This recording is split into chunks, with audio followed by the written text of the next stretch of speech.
আসসালামু আলাইকুম। আমি এই টপসটা বানাবো দেখুন।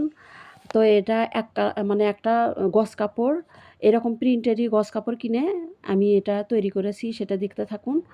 তো এটা আপনার ৪ ৪ পাটের কাপড়। ৪ পাট, ৩ পাট আমি জয়েন দিয়ে নিয়েছি। এখন দেখুন উপরের হচ্ছে যে আমি এ বডি সেলাই করে নিচ্ছি। বডি সেলাই করার পরে দেখুন, হ্যাঁ?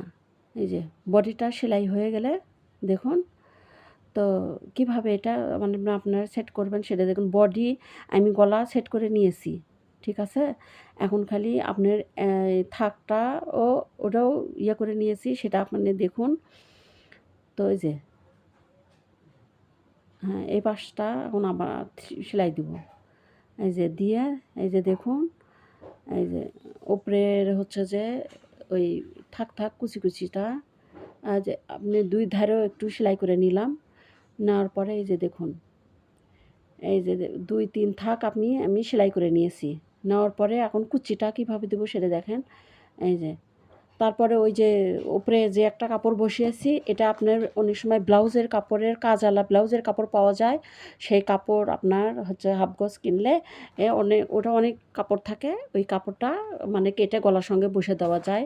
এভাবে যদি আপনারা দেন এরকম হুবহু এরকম টপস বানাতে পারবেন, ঠিক আছে? তো এভাবে কুচি দিয়া, এই যে দেখুন, এইভাবে আমি তৈরি করেছি। আপনার ৪ থাক দিয়েছি। এই যে থাক এই যে এগুলো আমি সেলাই করে নিছি, বুঝছেন? নেওয়ার পরে আপনার বডির সঙ্গে জয়েন করতেছি, সেটা দেখুন। দেখে এখন কুচি দেওয়া শেষ। এখন আমি হচ্ছে করব, আপনার ডাবল, হ্যাঁ, ডাবল সেলাই দিব। ডাবল সেলাই দেওয়ার পরে হ্যাঁ, এভাবে ডাবল সেলাই দেওয়ার পরে দেখুন, তো খুবই সুন্দর। এরকম অনেক প্রিন্টের কাপড় কিন্তু নিচে পায়ের সিস্টেম আছে, মানে ও ও মানে মধ্যেও এরকম পায়ের সিস্টেম আছে, হ্যাঁ? এটা এইভাবে খুব সুন্দর। তো দেখুন এই যে জামাটা এইভাবে উপরের পাটটা ওই নিচের উপরের কিন্তু আপনি গলাটা আগে বসিয়ে নিছিলাম। ওই যে আপনার কুচিতে ওই এটা ঢেকে যাবে দেখে পরে আবার খুলে আবার দেখুন সেলাই করে দিতেছি। দেখুন কুচিটা সেলাই করে, হ্যাঁ, এটা বসিয়ে নিচ্ছি। এই কাপড় কিন্তু ব্লাউজের কাপড় পাওয়া যায়, এই চিকচিকা কাপড়টা।